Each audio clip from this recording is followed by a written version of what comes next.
E aí, internautas pensadores, tudo bem? Aqui é o professor João Paulo Rodrigues falando, mestre em filosofia, e esse vídeo se trata de um trecho de uma aula de filosofia que eu ministrei para o ensino médio.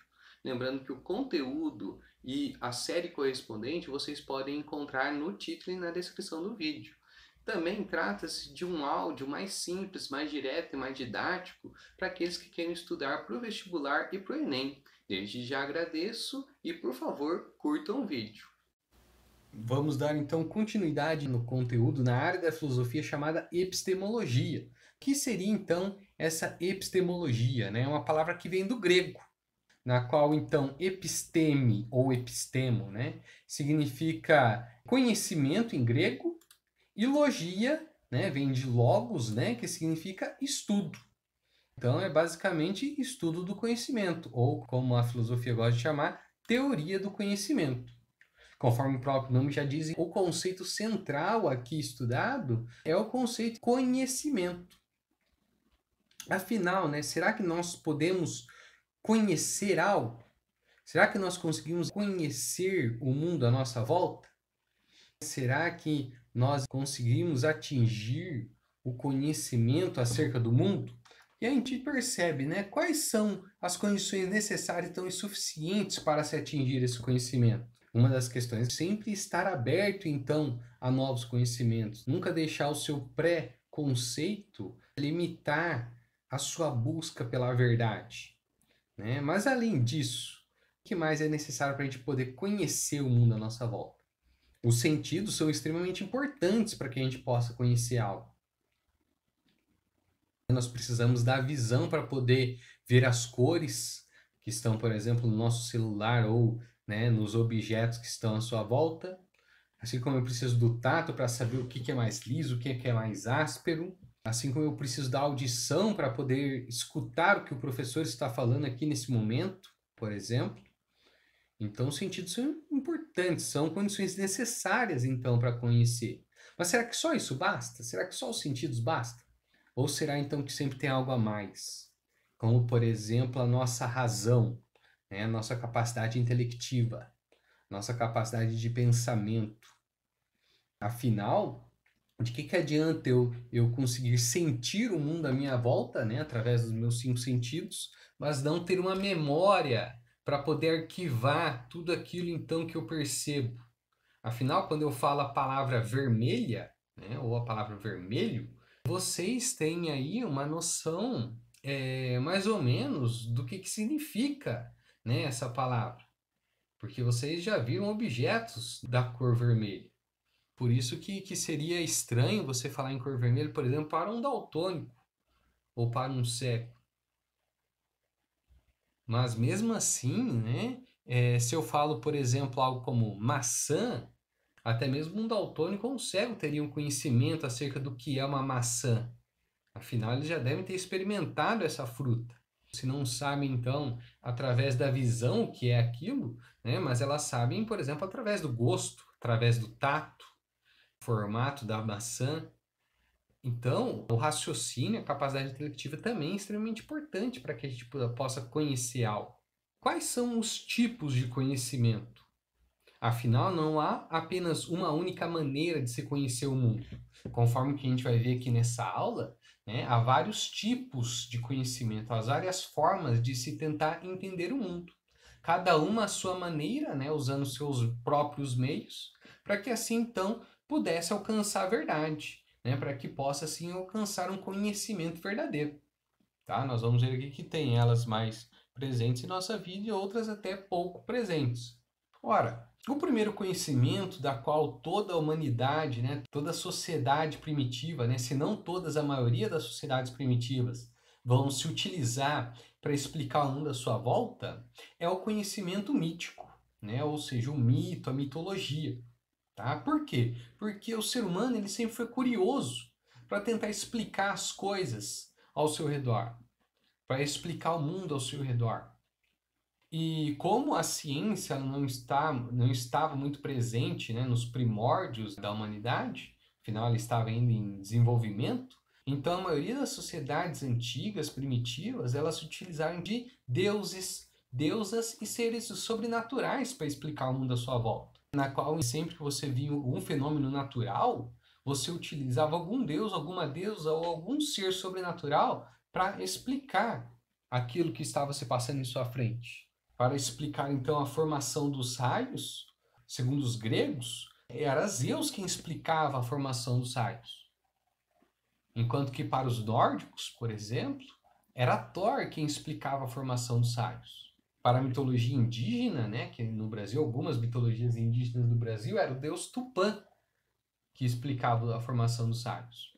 Porque, como não havia ainda o conhecimento de que os raios eles eram formados através da união, né, entre uma nuvem de carga positiva e uma nuvem com carga negativa que se chocam e com isso então acabam criando um raio, então é claro que eles só tinham a explicação sobrenatural para poder tentar definir o mundo natural. Portanto, né, o que seria esse mito, essa mitologia? É basicamente uma história ou um relato que narra a origem de algo com o objetivo de explicar o que aconteceu, como aconteceu e por que aconteceu aquilo. Então a palavra mito, ela significa narrativa. Por quê? Porque as sociedades primitivas, né, em sua maioria, elas desenvolveram primeiro a fala para depois desenvolver a escrita. Então os mitos eles eram passados de forma oral, né, através então de histórias que eram contadas na sua tribo, na sua sociedade, né, na sociedade da qual aquelas pessoas faziam parte. É por isso que os mitos então eles se valem de acontecimentos e seres sobrenaturais para explicar aquilo que desejam. Eles usam seres sobrenaturais para explicar fenômenos naturais. Tudo estava ligado então para tentar explicar, né, e conhecer o mundo à sua volta. Mas com isso, então, eles criavam esse encantamento do mundo. Utilizada essa expressão, né? As sociedades que se utilizavam dos mitos para explicar a realidade eram, né, sociedades que estavam na época do encantamento do mundo. Tudo era encantado. Os mitos, antigamente, eles eram tratados como religiões. Por quê? Porque eles era que explicavam a verdade, o conhecimento acerca do real. Então eram levados muito a sérios. Por quê? Porque era aquele o modo que as sociedades primitivas alcançaram então para explicar o mundo real. Para eles, realmente os deuses existiam. Os deuses, as deusas, os seres sobrenaturais. Agora, a primeira forma de conhecimento com a qual nós todos aqui tivemos contato, tá? Independente de quem seja, todos nós tivemos como primeira fonte de conhecimento, né, na nossa vida, é o senso comum. Cada um de nós aqui, então, tivemos um primeiro contato, primeira forma de tentar explicar o mundo à nossa volta é através do senso comum. Por quê? Porque ele é um conhecimento espontâneo, um conhecimento imediato, na qual a gente vai adquirindo, então, ao longo da nossa vida, sem que a gente precise estudar sobre aquilo. É um conhecimento dado, um conhecimento pronto. Por exemplo, o fogo queima, né, ou o fogo esquenta. Isso é um conhecimento do senso comum. Para nós hoje, né, isso é banal, né? O professor, nossa, né, o professor está falando nenhuma novidade. Mas em algum momento da nossa vida, isso foi novidade. Muitos de nós já devem ter queimado o dedinho no fogo já para aprender que o fogo queima, que você não pode brincar com fogo. Ou que você encostou em alguma panela ou em alguma coisa que antes estava muito quente, porque estava no fogo. E assim a gente aprendeu, né, que o fogo queima. Você não precisou estudar a fundo sobre qual que é a natureza do fogo, qual que é a composição química do fogo, né, do que ele é composto, do que ele é feito, como você pode criar o fogo. Não, você simplesmente sabe que o fogo queima. A nossa experiência diária nos deu essa forma de ver o mundo, que acreditamos ser então conhecimento. Afinal, a gente então sabe que esse tipo de conhecimento é algo dado, é algo pronto, algo que a gente já precisa saber acerca do mundo. Esse conhecimento é extremamente importante. Por quê? Porque é através dele então que nós damos soluções para os problemas da nossa vida. Em muitos casos, o conhecimento do senso comum ele é verdadeiro, mas muitas vezes nós não sabemos por que ele é verdadeiro. Por exemplo, pode ser que a gente não saiba o que tem no componente químico do gengibre que faz com que ele melhore, né, a nossa garganta. Mas nós sabemos que o gengibre é bom, né, quando nós estamos com dor de garganta. Não sabemos o porquê, mas sabemos que é eficiente, sabemos que funciona. Isso foi transmitido de geração em geração. Os mais velhos, eles trazem esse conhecimento acerca, por exemplo, de algumas ervas naturais que têm certas capacidades curativas, né? Isso é um conhecimento de senso comum, porque, né, os nossos ancestrais, eles não foram até um laboratório e pesquisaram quais componentes químicos, por exemplo, estavam lá naquela substância, naquela erva, naquela fruta, que tinha certas propriedades, então, para curar certos tipos de doença. Mas nós simplesmente sabemos. Várias ervas, há várias frutas, então, que nos auxiliam, né, quando estamos com determinados problemas. Isso, então, é uma educação informal. É coisa que é passado de geração em geração, de forma muitas vezes oral, né, sem ter nenhuma receita por escrito sobre aquilo. E a gente não precisa ir na escola para aprender esse tipo de conhecimento. E ele tem certas características, né? Uma delas é a característica do imediatismo. Afinal, o senso comum ele procura dar resposta a problemas do nosso cotidiano, que precisa de uma solução rápida e particular. Então, os certos problemas que a gente tem no nosso dia a dia, né, ele é solucionado através do senso comum. Então, por exemplo, se eu preciso de 1 litro de água fervendo, eu tenho que colocar ele no fogo, eu não tenho que colocar ele na geladeira. Parece algo banal, mas um dia nós tivemos que aprender sobre isso. De que a água é quente, de que a água é molhada. E isso é um conhecimento imediato. Você não precisa ficar pensando, né, com meia hora, por exemplo, na mão no fogo para saber que o fogo queima. Isso é na hora, tipo, você viu que queima, você já tira a mão. Até hoje é assim, né? A gente tenta pegar uma panela, alguma coisa assim que está muito quente, uma colher ali que estava dentro da panela, a gente sabe já que está quente, então a gente já tira a mão na hora, porque sabe que vai dar ruim se você continuar segurando aquilo. Por isso é que ele também não tem nenhum método. Não foi usado nenhum caminho para se chegar a esse conhecimento. Nenhum estudo aprimorado para se chegar a esse conhecimento. Ele é espontâneo, ele é algo dado na hora. Fruto, então, de dados aleatórios, por exemplo, nossos ancestrais sempre tiveram que ver, né, quais ervas funcionavam e quais não funcionavam para curar uma dor de garganta. E aí eles tiveram que fazer vários testes ali, né, aleatoriamente, para saber o que poderia ser bom, né, para curar a garganta. E hoje a gente sabe que o gengibre, por exemplo, ele é ótimo para isso. Mas um contraponto do senso comum é a questão, então, das crenças. Por quê? Porque o senso comum, ele também pode ser fruto da crendice humana, né? Como, por exemplo, as simpatias. Por exemplo, você deixar o chinelo virado, né? Isso vai acontecer alguma coisa de ruim com a sua mãe. Não há ligação alguma entre esses dois fatos. Mas sempre por via das dúvidas a gente vai lá, né, e desvira, né? Porque vai acontecer algo. A gente não quer ser o culpado. Mas não há ligação alguma. A simpatia, a superstição não tem ligação nenhuma, né? Por exemplo, passar debaixo da escada vai dar 7 anos de azar, né? Que ligação que tem, né, entre uma coisa e outra, entre os fatos da sua vida e você um dia ter passado por baixo de uma escada ou ter quebrado um espelho? Isso é um conhecimento de senso comum, mas que a gente sabe que não é verdadeiro. Por isso que um dos maiores problemas do senso comum é a falta de senso crítico, já que a gente não se pergunta se aquele conhecimento é verdadeiro. A gente simplesmente aceita. A gente não nos pergunta, quem nos disse, por exemplo, que passar debaixo da escada dá azar? Qual foi a autoridade de quem disse de que gengibre é bom para a garganta? Por isso que muitas vezes esse conhecimento também ele é ingênuo. Por quê? Porque não vê as causas do que faz aquilo ter uma ligação com a realidade, com a verdade. E a gente sempre acredita que aquilo é universal. Essa questão, então, de sempre aceitar passivamente, né, o conhecimento do senso comum pode nos trazer certos prejuízos também. Por isso que é bom a gente questionar acerca dos conhecimentos que adquirimos ao longo da nossa vida. Questionar só não no sentido de tomar mais consciência acerca do mundo, né, mas também para tentar entender melhor o mundo. E agora temos um mais sofisticado aqui, que é o conhecimento teológico.